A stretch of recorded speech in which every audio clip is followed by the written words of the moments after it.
I guess that my biggest problem has always been my physical appearance. I'm not what every woman imagines when she dreams about her knight in shining armor. I am a big guy, standing at 6 feet 3 inches and almost 300 pounds. Fortunately, I have almost no body fat, but my nose is large and is emphasized by my deep-set, squinting eyes. I have all of my teeth and all of my hair, but that doesn't do much to improve the overall picture. I work hard as a heavy equipment operator, so I wear my sandy hair in a buzz cut. It's easier to keep clean and stays out of my face. Despite all my shortcomings, I felt blessed to have found a woman to marry and spend my life with. Loretta was not an ugly girl, but she was no raving beauty either. As far as I was concerned, there wasn't a thing wrong with her. Of course, compared to me, she was petite at 5 feet 2 inches. She tolerated my flaws and always made light of them in a good-natured way. When she teased me, I never felt insulted or put down. It was nice to feel comfortable with her. We married young and had a son, Brian, who is now 16, and a daughter, Monica, who is a year younger. Luckily, the kids took after their mother more than me. They are both smart and well-mannered. I am a proud father as well as a contented and happy husband. I worked for my Uncle S as a heavy equipment operator. It was more or less a family business, but Uncle S was the one running the show. We all took salaries and worked as many hours as we could. At the end of the year, any profits that were not reinvested in new equipment were distributed among the family. It was a nice arrangement. Loretta worked at a small company that did property appraisals for banks and investment companies. She didn't actually do the appraisals but handled all the typing, filing, and data entry. Life was good, and I should have left it at that. But a small thing started me thinking. I happened to notice what appeared to be a hickey on my wife's neck. Normally, I would have teased her about it, but for some reason, this time I didn't. If it was a hickey, I know I didn't put it there. It could have been a bug bite or maybe an ingrown hair. She made my anxiety worse by trying to cover it up with makeup while we were at home. I could understand why she would want to cover it up if she went out, but why would she bother at home? If Loretta was seeing anyone else, it would have been during the day. She never went out at night when I wasn't around. I was sure she wasn't meeting anyone at the house. It gnawed at me for a whole week. By that time, the mark was gone, but the memory lingered. Our sex life was fine. Maybe I wasn't as romantic as I should have been, but I always bought her flowers for no reason and never forgot our birthdays or anniversaries. We went out to eat regularly and caught a few shows or movies whenever we could. Every year, we took a family vacation to someplace special.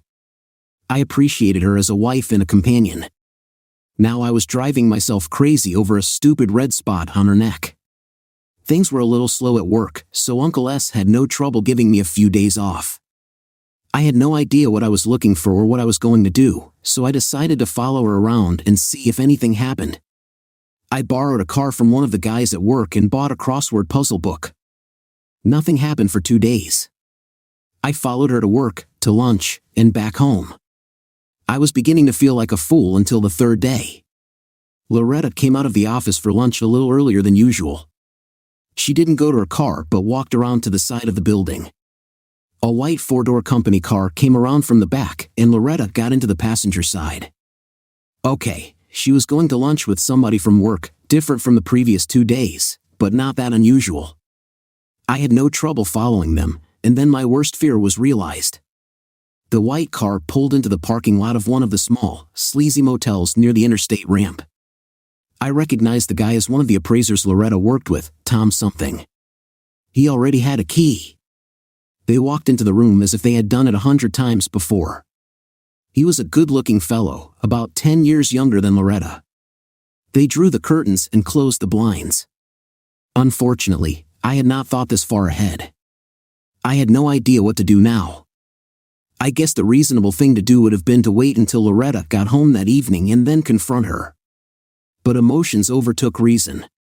I got out of the car and walked to the motel door. It was an older motel, and the door and door frame were wooden. Even if it had a safety latch, a good shove would rip the screws right out of the jamb. It had been about 10 minutes since they went into the room. I stopped one of the housekeepers and told her to call 911. She looked at me strangely but immediately grabbed her phone. I decided to wait about 5 more minutes before breaking down the door. My patience didn't last. I hit the door full force with my right shoulder. Not only did the safety lock give way, but the door came right out of the wall. The door hit the floor with a resounding boom that scared the hell out of Loretta and her lover. They were naked in bed, and before he could even get off her, I had him by the neck. Seeing my wife having sex with another man was more than I could handle. It was his fault because he knew she was married, and it was her fault for the same reason. My fury was unleashed. My wife had never seen me like this before. Tom, his name, never recovered from the first 2 blows, which broke several ribs. After that, he couldn't move and couldn't catch his breath. I took my time and methodically beat every part of his face and body until it was bloody, bruised, or broken. Loretta was screaming at me to stop and at one point tried to grab me. My elbow caught her on the mouth during a backswing, and she went sailing across the room with blood spewing from a split lip. Then everything went black. When I woke up, I was handcuffed in the back of a police cruiser. The EMTs were bringing Tom out on a gurney, and Loretta was standing by the ambulance, getting her lip treated with a motel sheet wrapped around her body. She looked over at the cruiser, saw me, and then burst into tears. A female police officer was walking her back into the room as the police car left the motel parking lot. I didn't contest the charges or ask for a lawyer or a trial. Justice was swift. Since I had asked the maid to call 911 before I broke down the door, they called it premeditated. It didn't make a bit of difference to me. I got 2 years of jail time. My brother Louis was the only one to see me before I left for state lockup. He promised to come see me after things settled down a little. I had no trouble at my new home, especially after word got around about why I was there. It was 10 days until Lou showed up. "John, I was going to bring you some cigarettes, but then I remembered that you don't smoke," he said, breaking the tension with his little quip. "Cut the crap, Louie. What's happening at home? Nobody told me anything, and all I hear in this place are rumors. It's as bad as it could be. The kids are devastated, and Loretta has been hiding in the house since it happened. Brian and Monica have been staying with Mom and Dad, but they're planning on going back to the house later this week. I don't know much about Loretta because she's not speaking to anyone. Her sister Joyce went over to the house, but Loretta wouldn't let her in. Is Loretta talking to the kids? Nope. They've tried several times, but she refuses to talk to them at all. I don't think she will ever discuss what actually happened with anyone. I take it she's not going to work? Hell, she's not even going out of the house. She's going to run out of food soon. Who is paying the bills? I don't know. I'll ask Brian to see if he can figure something out later in the week. Monica is pretty determined to get back into the house one way or another. What about the guy? His name is Tom Bosk. He's still in the hospital and will probably be there a couple more weeks. What the hell? All I did was beat on him a little. Why is he still in the damn hospital? You beat on him a lot, John. Besides the broken ribs and collarbone, he had a lot of internal damage. I couldn't get all the details, but I think it involved his kidneys and spleen. You didn't do his gonads any favors either. He has to eat with a straw, and something is wrong with one of his eyes. I guess I lost my temper. It seems that way. I think I need to talk to the kids. Can you bring them the next time you come up? I don't see why not. After Lou left, I made a list of things that I felt needed to be taken care of at the house. This was all based on what Lou had told me about Loretta's behavior. I felt some obligation to ensure that the household ran properly, at least until the kids finished school. 5 days later, Brian and Monica showed up, but Louie was not with them. "Where's your uncle?" "He had to work." I picked up Mom's car at her office, and we decided to drive up here ourselves. Brian seemed proud of himself. "What was it doing at the office?" "It's been there since the day you got arrested. Mom never picked it up. She hasn't driven or even left the house since." "Is she all right?" Monica shook her head and looked down. "No, she doesn't talk and just flits around. She won't answer any questions and refuses to take any calls on the phone." The answering machine was full. I tried to answer as many calls as I could, but only from relatives. There were even reporters calling. "Are you guys going to be all right, or do you want to stay with your grandparents?" "I think we'll be fine, Dad. We just have to get some sort of routine set up," Brian said confidently. I was glad that my children were taking control of things. We spent the next hour discussing what they could do and how I might be able to help. I was still drawing my salary, so I suggested that we put all the utility bills on autopay.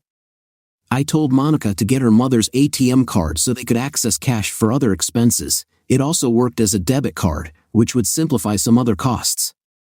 Brian would take care of the yard work and the motor vehicles, as well as help Monica with housekeeping and cooking. Apparently, Loretta was still able to take care of herself but had lost all desire for socializing. Monica mentioned that she was getting a little compulsive about cleaning and general home appearance, constantly dusting and rearranging things for no reason. I couldn't tell if that was good or bad. Before they left, I told Monica to tell her mother that I wanted to talk with her about what happened. Monica didn't think Loretta would be willing to do that, but she promised to try.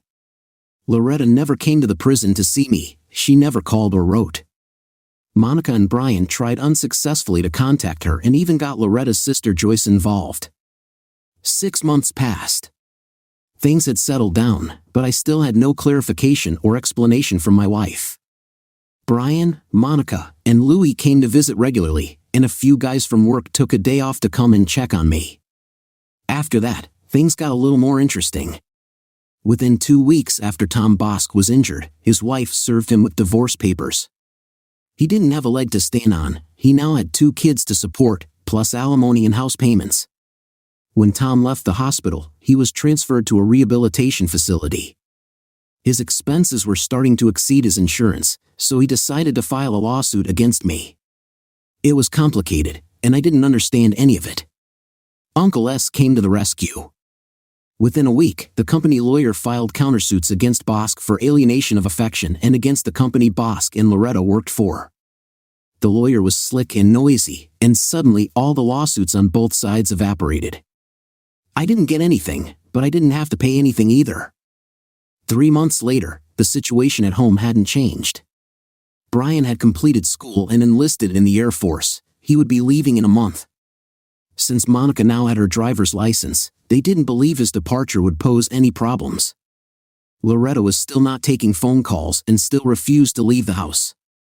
She was not causing any problems for Monica, but the situation could not go on much longer. Loretta had begun to say no to Monica every time she tried to get her to talk to or see me. Monica started coming to see me by herself after Brian left, sometimes with Louie. Loretta's sister Joyce came to see me once, but I never figured out why. It was almost a year since I started my sentence. My wife had become a recluse, refusing to see or talk to me or anyone else. I spent many hours thinking about the situation. Loretta never apologized to me, she never asked for my forgiveness, nor did she offer an explanation for the affair. She never suggested how we might resolve or correct what went wrong and never admitted that anything went wrong. It was as if I was of no consequence. It made me feel small and unimportant. The fact that she wouldn't acknowledge my feelings indicated to me that she felt I was not worthy or deserving of her time or consideration. I felt like a bug on her windshield or a piece of dog poop on the bottom of her shoe. Once the problem of John was taken care of, she would never have to concern herself with it again. I spent hours dwelling on things like this, and I found that an inner rage was building up.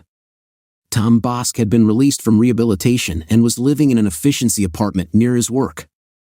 Louie told me that he walked with a limp and seemed to have a tick in his right eye.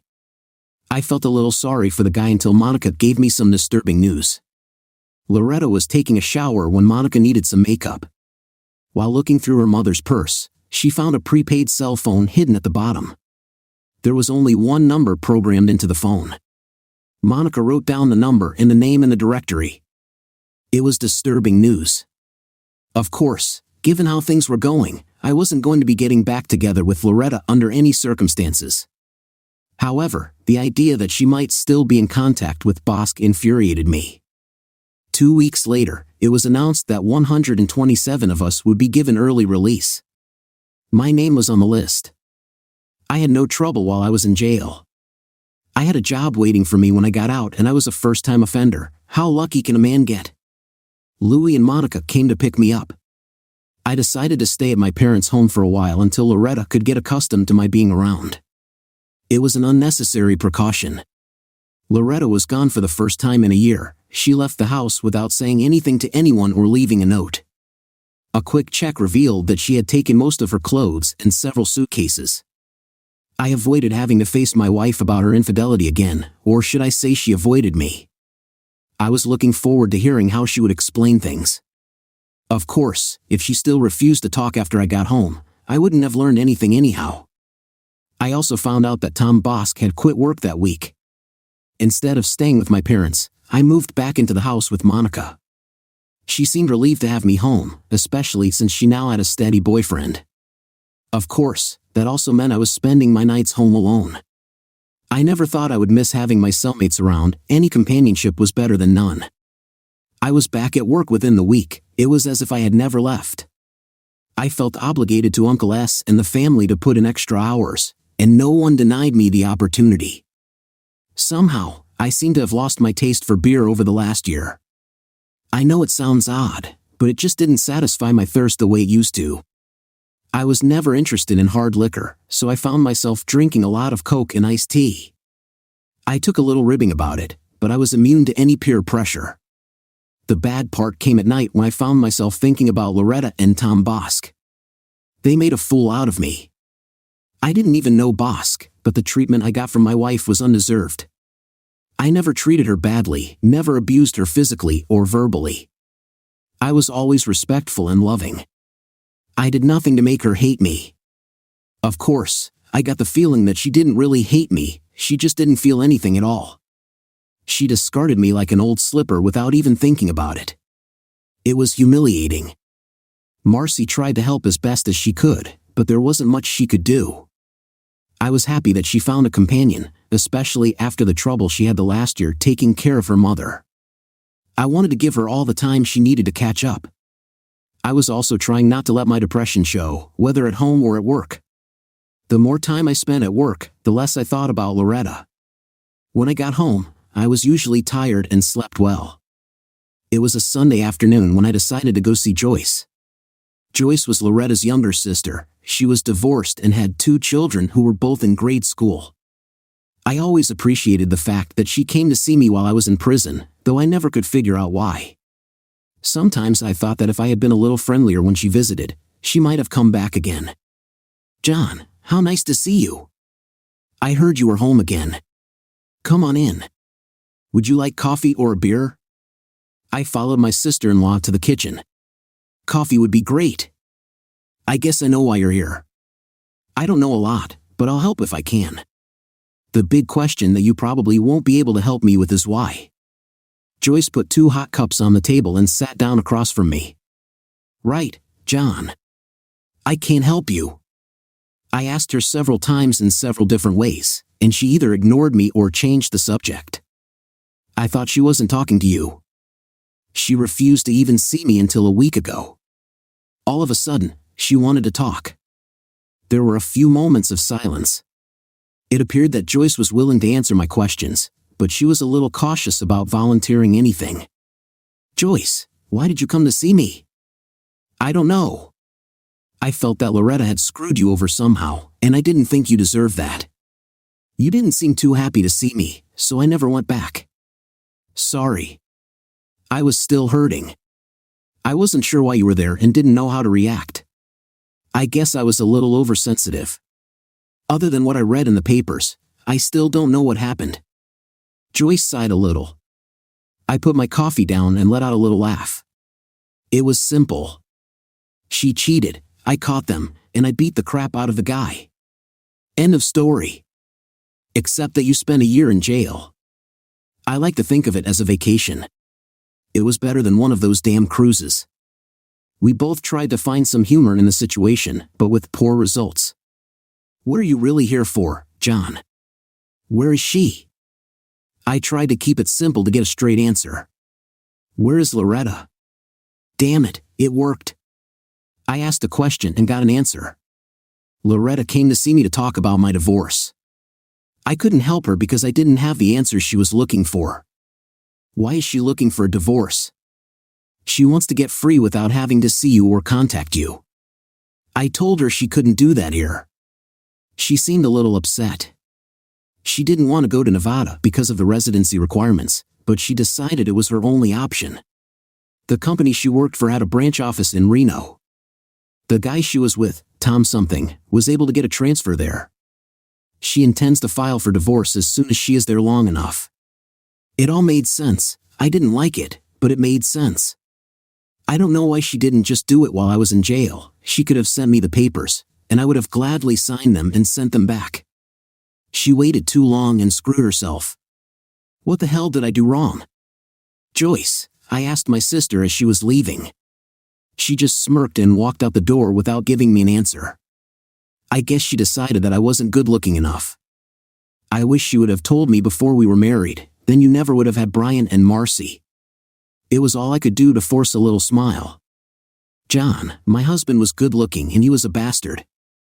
It's a poor reason to marry a man. I won't make that mistake again. I guess I'll have to find a divorcee who used to have a good-looking husband. Maybe I'll get lucky the next time.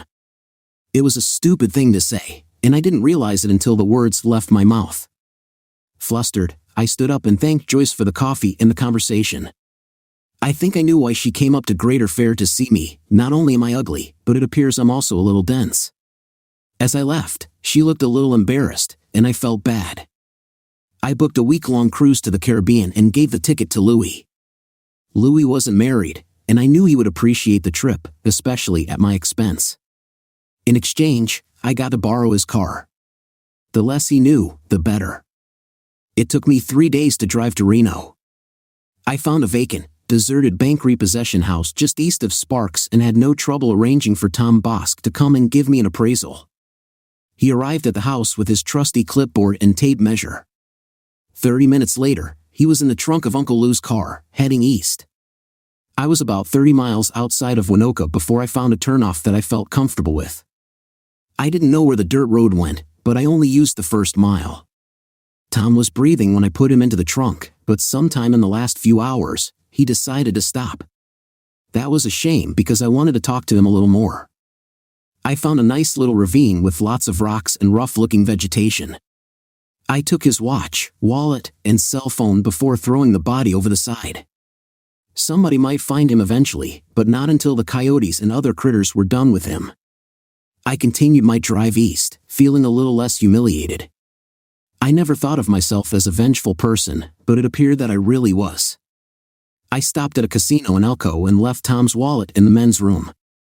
I felt pretty confident that somebody would pick it up and make good use of the credit cards. Nobody would report the wallet missing, so nobody would be reporting the misuse of the credit cards. There was nothing special about the watch, so I just dropped it in a trash container. I had just crossed into Utah and decided that I was going to call Joyce when I got home. Maybe nothing would come of it, but I should at least be able to enjoy a nice meal at a restaurant with her.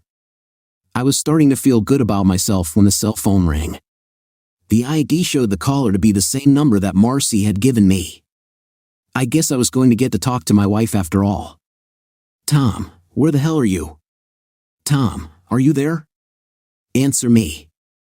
My gravelly voice is as distinctive as my gross appearance. There was no way I could disguise it. I am sorry, you have a wrong number. I listened for a moment, just long enough to hear my wife say, "Oh God, no." I threw the cell phone out of the car window. In a few more days, I would be home. I sure hope Louie is enjoying my vacation now. For the second story. Honey, we have to talk, she said. I let my wife stand there for a minute with her hands on her hips until I acknowledged her.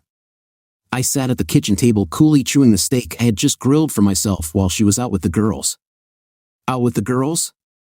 Yeah, right. I knew exactly where she was and what she was doing. I had known for months. So, what do we need to talk about? I finally asked, after making her fidget from foot to foot for a while. I'm not happy, she said. With our marriage. I feel like we need to do something about that. Do we? I asked, chuckling to myself.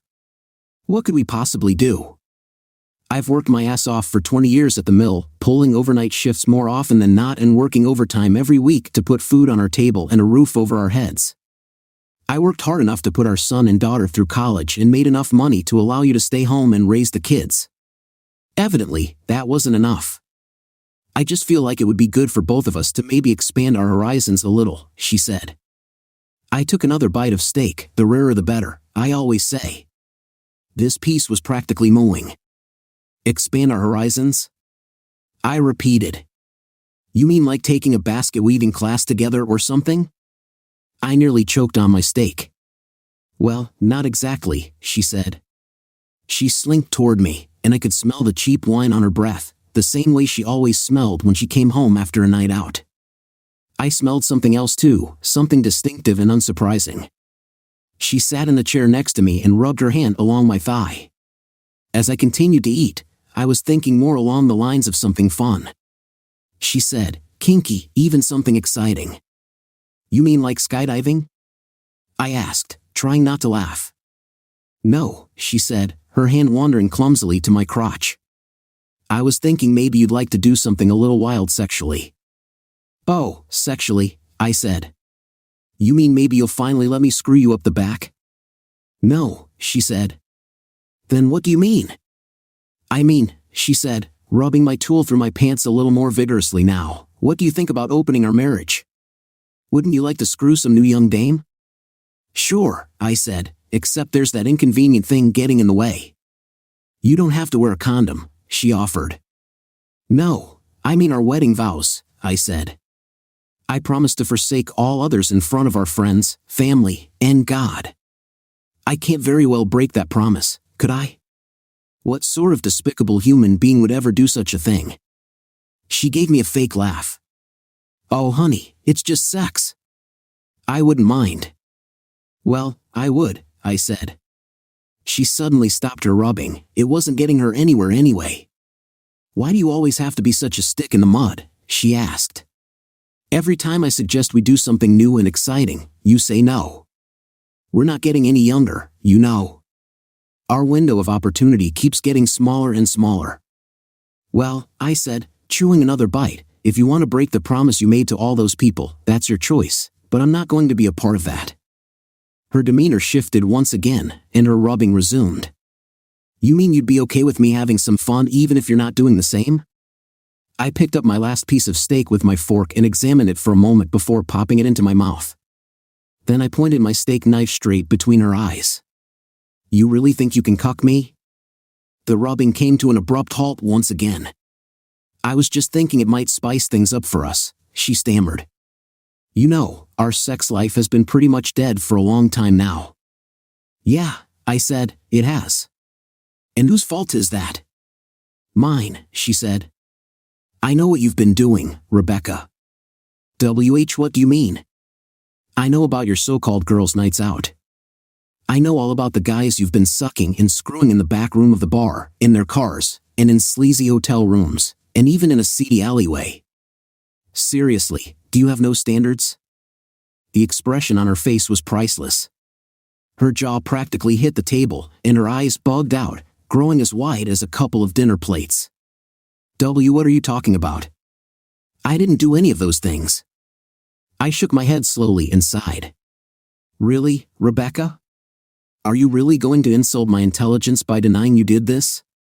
Yes, she exclaimed, folding her arms in front of her. I shook my head again and motioned toward the pendant dangling from her necklace. Do you remember when I gave you that necklace? I asked. She looked confused for a moment. Yeah, our last anniversary. That's around the same time as you started your girls' nights out, isn't it? I guess so. And you never noticed anything unusual about that necklace? She held it out in front of her and turned it from side to side, examining it from every angle. It's amazing, I said, how far technology has advanced in my lifetime.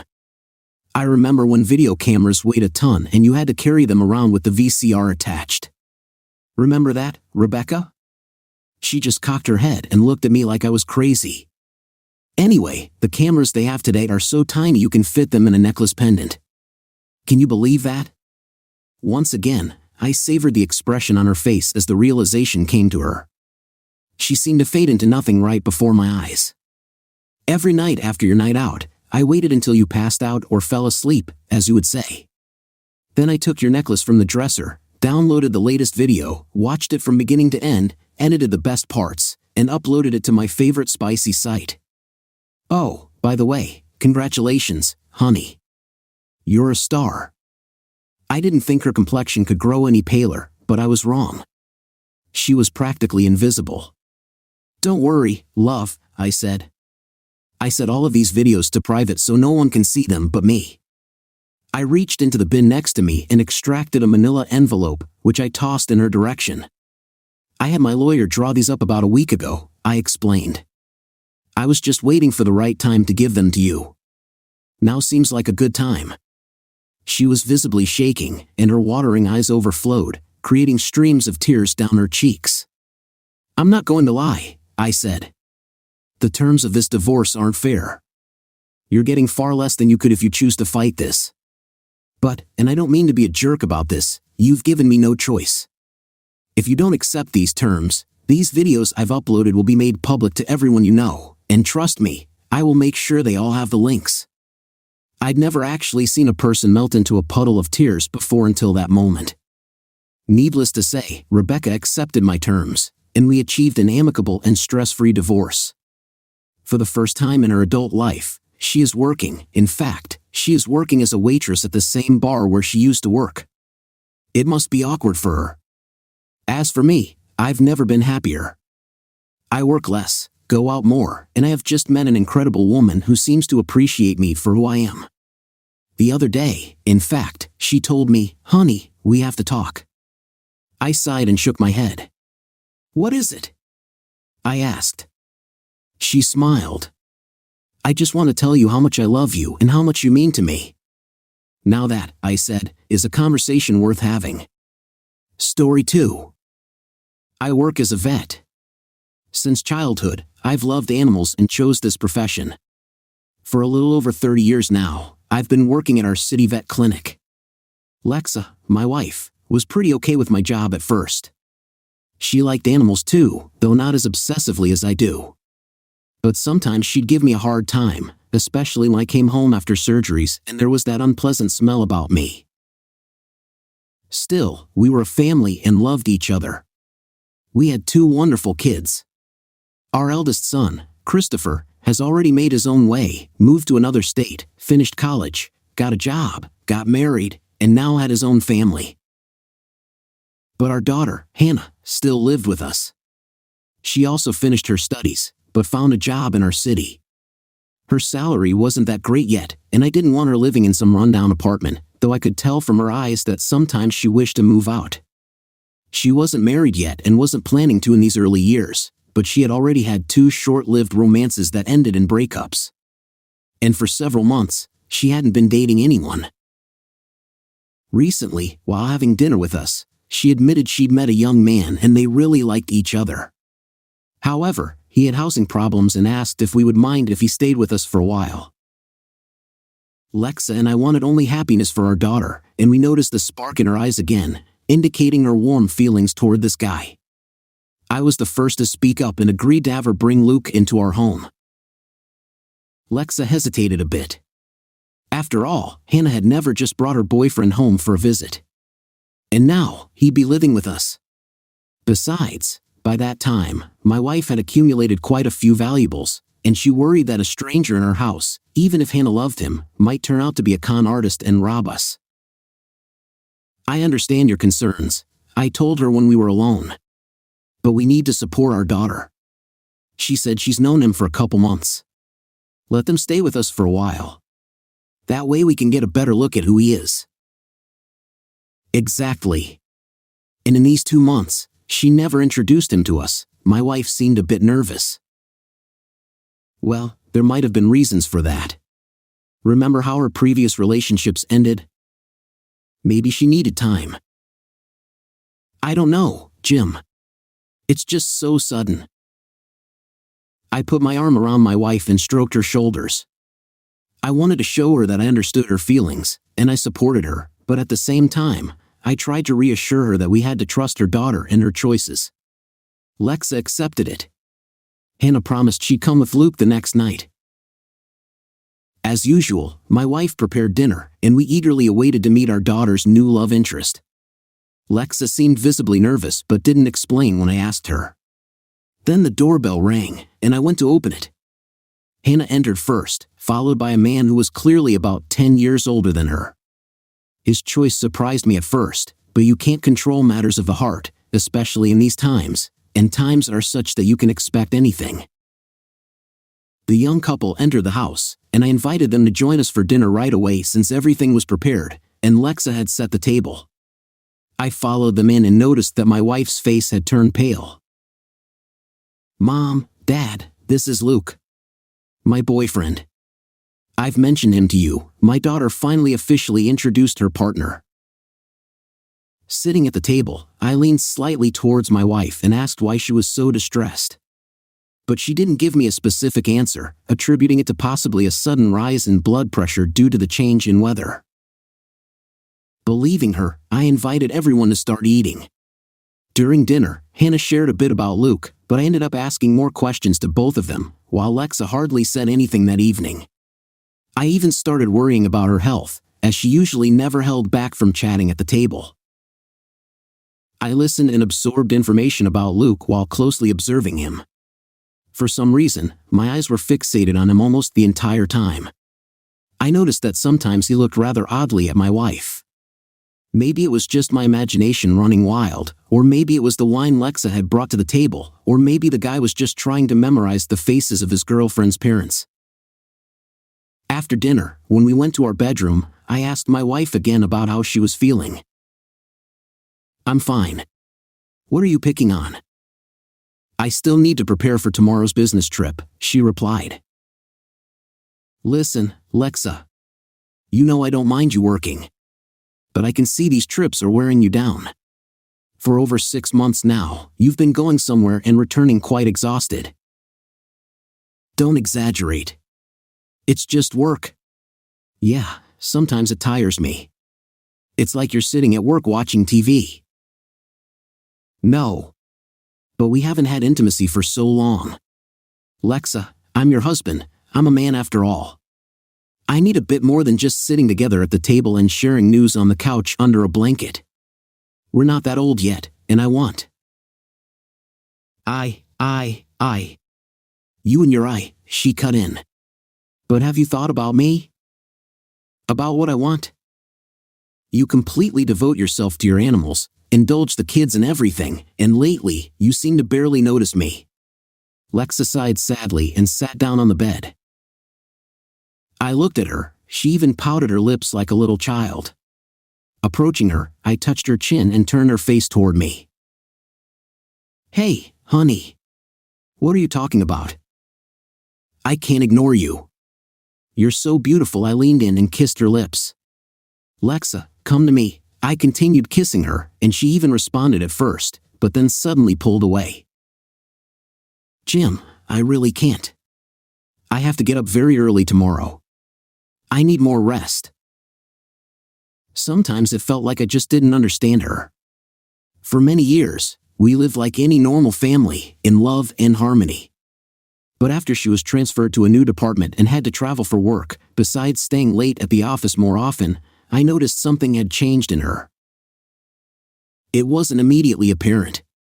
But after 30 years of married life, I knew her well, and for several months, I had observed that she didn't treat me as warmly as before.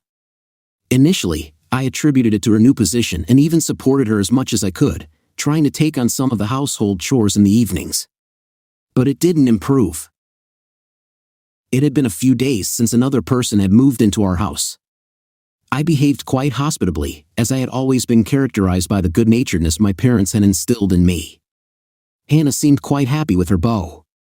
Laughter could be heard from their room quite often, but at dinner now they did not always sit at the table with us. They would go out for a walk, or they would take their plates with them, wanting to spend the evening alone. Once, passing by their slightly ajar door, I overheard them arguing. "Maybe you'll tell it yourself?" "I can't keep hiding this," asked my daughter. "I'm asking you. It's in the past. Let's not talk about it," Luke replied. I became quite curious, so succumbing to my curiosity, I peeked in. "Hannah, everything all right with you?" I asked. "Yes, Dad, why?" "I just accidentally overheard that you were arguing. Maybe I can help?" "No, Mr. McKay," Luke answered. "We're just discussing something personal. You don't need to worry." My daughter looked at both of us and left the room. I looked at Luke, and he gave me an innocent look and repeated that nothing serious happened between them. I tried to believe them, realizing that every couple could have spats, as my wife and I had our own. So I left them, hoping that they would soon reconcile. Hannah went to work every day, but Luke, besides temporarily lacking a place to stay, also seemed to have problems with work. The youngsters didn't want to bother us with this. I noticed it myself when I had to come home in the middle of the day once to fetch some of my notes. When I entered the house, I heard someone rustling in the living room. At first, I even thought it was a burglar who had broken in. Armed with a tall, narrow vase, I cautiously peeked behind the door. And there I saw Luke squatting in front of the cabinet, searching for something. "What are you doing here?" I asked, lowering the vase. Out of surprise, he even flinched and turned to me. I was just looking for something to listen to," he said, clearly making up an excuse on the spot. "But the CDs aren't there. Did you forget?" Luke stood up, lowered his head slightly, put on an innocent expression, and adjusted his dark wavy locks. "Yeah, right. But there's nothing interesting there anymore. I thought maybe there could be something somewhere else. Oh well. I'll go watch TV." He was already heading out, but I stopped him. "What are you doing at home anyway? Weren't you supposed to be at work?" I asked suspiciously. "Well, you see, Hannah and I didn't want to upset you. I'm just having some difficulties with work right now. But don't worry. I'll find something soon." "I don't understand.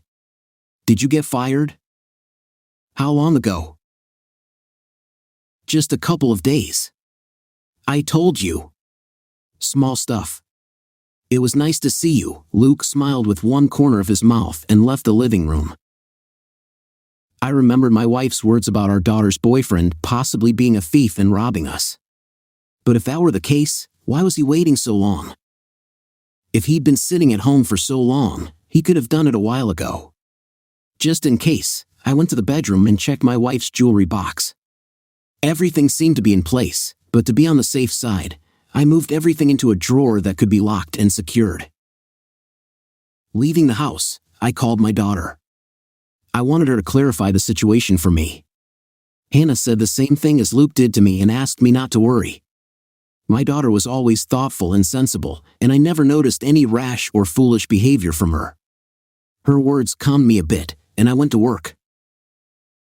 In the evening, Lexa, as usual, set the table. And this time, the whole family gathered for dinner. Hannah and Luke looked quite happy. They even bought a bottle of champagne, although there was no celebration planned. However, when we sat down at the table and Luke poured champagne, Hannah made a speech. She announced that they had good news for us. Then she paused, giving the floor to her boyfriend, and he continued, saying he had proposed to her and our daughter had agreed. And now he was asking for her hand and blessings from us. This news was somewhat unexpected for me, but I only wished the best for my daughter. If she had decided this, then everything must be really good between them. Lexa was a little embarrassed by what she heard but also rejoiced that our daughter had finally decided to start her own family. The evening passed in a pleasant atmosphere. Luke kept talking about his future plans, and I even offered him to work at my clinic for a while until he found a suitable job for himself. However, he declined, saying he already had something in mind, just needing a little time to wait. I had some silly dream at night. I woke up sometime after midnight but couldn't remember what it was, just that the feelings were very unpleasant. I felt dryness in my mouth and decided to go to the kitchen for a drink. Getting up from bed, I noticed my wife wasn't there, but the bathroom light was on. Thinking she had gone there out of personal necessity, I didn't call out to her. Entering the corridor, I didn't turn on the lights to avoid waking anyone. But as I got closer to the kitchen, I heard a strange rustling coming from the living room, which was just opposite. I peeked in. Someone was definitely there. I noticed two silhouettes embracing and kissing in the dimly lit room and thought that the young ones had decided to have some fun. However, at that moment, a car drove past the house on the street, and the headlights illuminated their faces through the window. That's when I saw that it wasn't Hannah and Luke at all, but my wife. To make sure I wasn't imagining things, I quickly felt for the light switch and turned it on. It was indeed Lexa. Seeing me, she got scared and covered her mouth with trembling hands, not knowing what words to come up with for an excuse. Luke, on the other hand, stood there as if nothing happened and even smirked maliciously. "What's going on here?" was the first thing I said, feeling a certain shock from what I saw.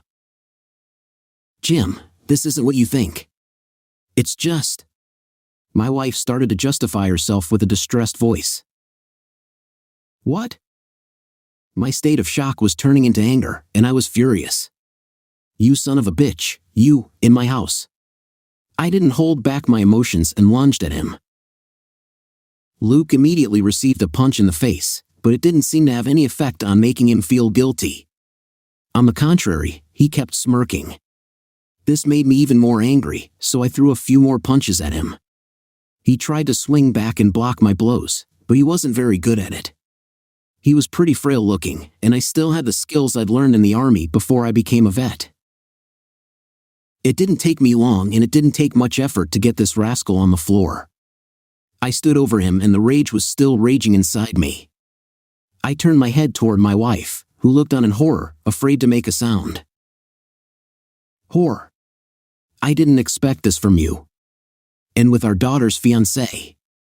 How do you have the conscience?" I asked her in an angry tone. "Jim. No. It's not like that. I don't know how to explain it to you." "What, are you saying I imagined the whole thing?" "Shit," I told her rudely. "And you, puppy, get out of my house." I grabbed him by the scruff of the neck and dragged him toward the door. I wanted to smack him in the sides even harder, but I felt like I could just misjudge my anger and at least hurt the guy, even though in my heart I really wanted to. As I dragged the guy toward the door and he, stumbling, tried to break free, Hannah came out at the noise. Seeing the chaos unfolding in the house, she approached closer and began to look at each of us in turn. She didn't say anything yet, just watched. I noticed her presence, and her reaction seemed strange to me. At the very least, she could have asked what was going on. But she simply observed silently, as if waiting for us to explain. "Daughter, I have bad news for you, you're not getting married," I abruptly dropped, momentarily stopping dragging Luke. "Oh," the beauty appeared, smirked Luke, then received another punch from me to his jaw. "Shut up, jerk. No one asked you.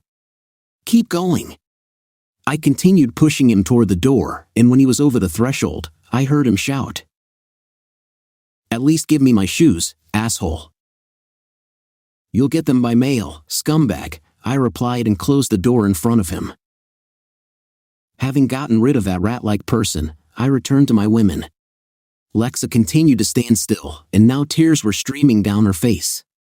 She wanted to come up to me, intending to ask for forgiveness, but I held out my hand, letting her know I didn't want her to come closer. Hannah sat on the couch and looked accusingly at her mother.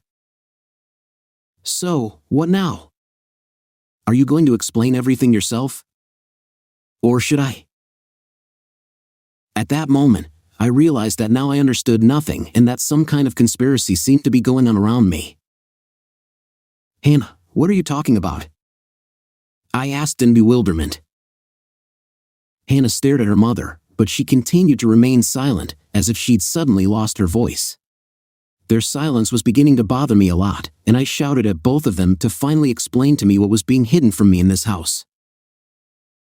"Mom, are you going to tell Dad the truth about everything?" My daughter began when she realized Lexa wouldn't dare to reveal it. "Tell Dad about the business trips you've been on all this time. Why are you silent?" "Lexa?" I stared at my wife. What is she talking about? Jim, I'm sorry. I should have told you a long time ago. She started crying, then turned to her daughter. You brought him into the house. Why did you do this? Why? Huh? My daughter was on the verge of hysteria, and I began to realize that these two hadn't shared something between them. Dad, I wanted to tell you. But it was better for you to see it for yourself. She didn't go on any business trips. She was meeting this jerk behind your back. Is that true, Lexa? I was stunned. I'm sorry, she replied. I only found out about it recently. And I just couldn't watch you, Dad, being so naive and not noticing that she was deceiving you, my daughter explained to me, then turned to her mother. I did it on purpose. I knew you wouldn't resist. And I wanted to expose you. But why did you do this to me, sweetheart? Lexa portrayed herself as a victim. Why? Because you always used to meddle in my personal life. This and that were not right for you. And don't call me sweetheart. You're reading my diary. It's damn personal. And my boyfriends. What did they do wrong to you? You kept pouring dirt on them, and because of you, I broke up with them. You were just trying to control me and all my actions. But I just wanted to protect you, daughter. Stop. Enough. I yelled. You both are like two chickens here. Ah. What's this to me for? I turned to leave, and Lexa rushed to me, trying to grab my hands, begging for forgiveness, confessing that she was simply seduced. But her tears didn't touch me at all. I turned around and gave her a firm slap, causing her to sit on the floor. I felt full of anger and despair. At that moment, I didn't want to see anyone. It was getting cold outside at this time of year. I grabbed my coat from the hanger, accidentally pulling my wife's jacket, which fell to the floor, but ignoring it, I just left the house. I knew that if left alone, Lexa and Hannah would sort things out between themselves.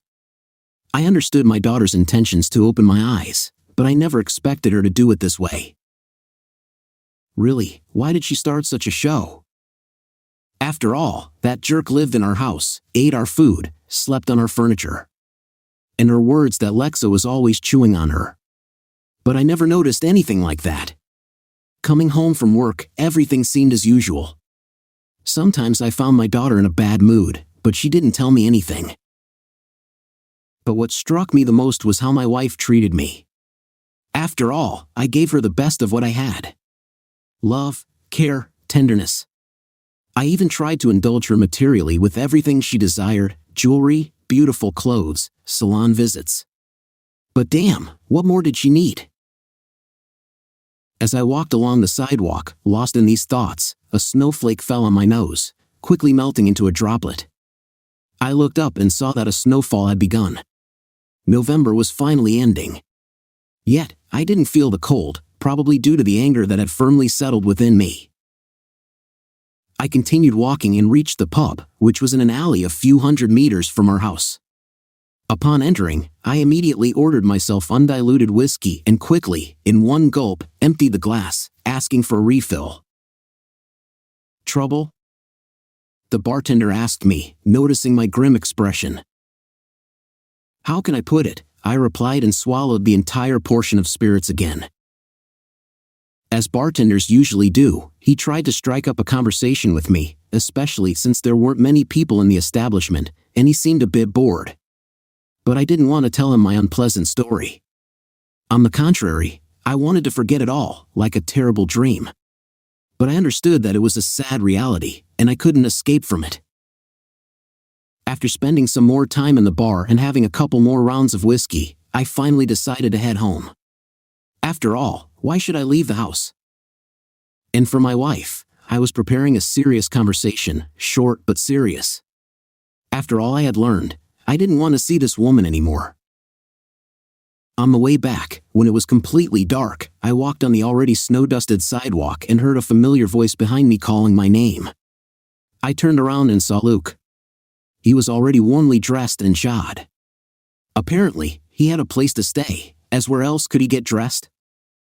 And it seemed like his place wasn't far. As I stopped, I felt anger fill me again, and I prepared to teach the scumbag another lesson. Jim. Wait. Just don't hit me. I just want to talk, he said. What else do I have to talk to you about? I asked angrily. I don't know what those chickens have told you, but I want to tell you what really happened and why I had an affair with your wife. I wasn't going to believe this bastard. I already had enough information, but still, I clenched my fist in my pocket and asked him what he wanted. Your wife and I worked at the same company. She was my boss. You know she works in the finance department. So, a few months ago, the director noticed that something was wrong with our accounts. I don't know what she concocted there and how she organized everything. But she's behind all of this. And I ended up being the scapegoat she decided to pin it all on. The director didn't tell me she set me up, just fired me. What does that have to do with anything? I felt my patience running out and regretted having this conversation with him. She works in the advertising department advertising. What the hell are you talking about? Advertisings? Is that what she told you? Haha. You're such a sucker. You've been so easily fooled by everyone. I took a step towards him and grabbed his collar, slightly choking him. Okay. Luke continued, realizing that I was about to hit him again. In short, a couple of months later, I met her on the street and acted like I didn't know anything about her deeds. I offered her a drink, and then she succumbed to my charms. How long are you going to keep pestering me? I threw Luke to the ground and sat on him, ready to strike. Why did you even get involved with my daughter, you bastard? She didn't do anything to you. We just started dating. She didn't know anything. She just accidentally saw us, me and Lexi. And then I confessed to her that we'd had a long-standing affair. But I really fell in love with Hannah, and I promised her I'd end everything with Lexi. Obviously, she didn't believe me. My patience finally ran out, and I began to hit this bastard with all my might, hitting him in the face and body alternately. He curled up on the sidewalk like a cornered puppy, and I couldn't understand why he wasn't even trying to resist. I stood over him, looking as if I was expecting something. Then, as a final word, he told me he was looking for papers in my house that could confirm my wife's involvement in everything he'd been talking about. I didn't want to believe him. But now I didn't believe my wife either. Leaving Luke lying on the ground, I went home. I was sure he wouldn't do anything to me.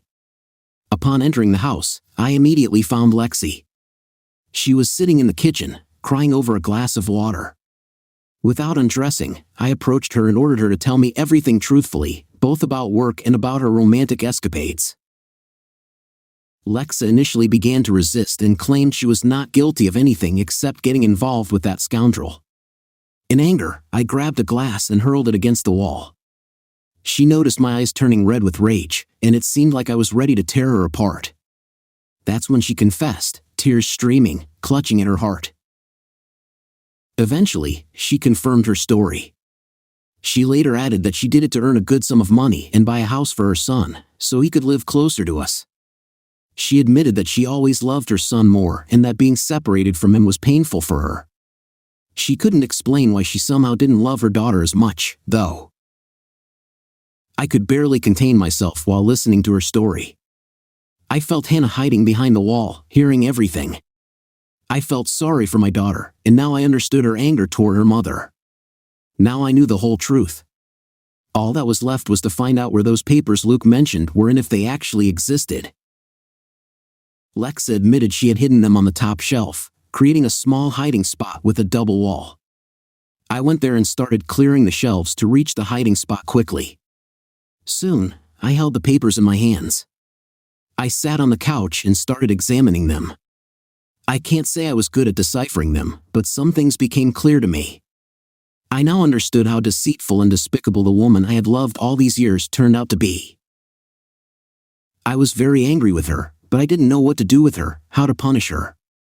Throw her out onto the street from the house like a guilty dog? But she had nowhere to go. I doubted Luke would take her in. But I also didn't want her in my home. And I knew she had committed a crime. So, I dialed the police number and asked them to come to us, briefly explaining the situation. Lexa heard me talking to her and cried at my feet that I shouldn't do this because she couldn't do it in prison. Screaming that she would be lost out there. But I slapped her again, and she fell to the floor on all fours, with his back to me. The still raging anger in me made me put my foot on her ass and push hard. Lexa fell on her stomach with another moan. I didn't want to be in the same room with her anymore. I went to my daughter's room, intending to talk to her and explain that her mother would have to go behind bars. As I left the living room, I heard the door to my daughter's room slam shut. Apparently, she had been observing us this whole time. But why hadn't she come out at all? I approached the door, but it was locked. So, I knocked and asked Hannah to open the door. Go away. Leave me, I heard her crying too. It took me a few minutes to persuade her to unlock the door. I approached her and hugged her. At that moment, my daughter lacked love. Lately, she had been feeling completely alone and unwanted, largely due to her mother. But I also felt guilty myself because I had been so devoted to my work that I hadn't noticed how much my daughter was suffering. We barely had time to talk, just started, when there was a knock on the door. I suspected it was the police and went to open it. Deep down, I felt sorry for turning in my own wife. But after she betrayed me and our family's trust, it seemed like the optimal punishment for her. However, as I approached the door, I noticed Lexa wasn't in the house, and her outerwear wasn't on the rack. She had evidently decided to flee. But the police were already at the threshold, so I let them in. I told the officer everything I knew and handed over the papers I had been holding. It seems she has fled, I added. No worries. We'll find her. I doubt she's gone far, then he whispered with another policeman and he went outside with two others. Soon, sirens could be heard, they had started their search. The officer returned to me and asked the question. Tell me. She's your wife. And you're sending her to prison so easily? Well, you see, she didn't just commit a crime at work, I sadly replied. The policeman didn't ask me further. He understood what I meant. Soon, they found her and sentenced her to 10 years.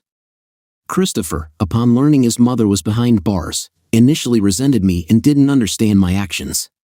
But then my daughter and I explained everything to him when he came to us. It seemed like he understood, although sorrow lingered in his eyes for a long time. A month later, my daughter and I decided to visit Lexa. She sincerely repented for what she had done and only asked at the end of the visit if she could come back after serving her sentence. I told her I couldn't answer that yet. Time would tell. And I left. After that, I never visited her again. The kids, of course, visited her, but I couldn't bring myself to forgive her.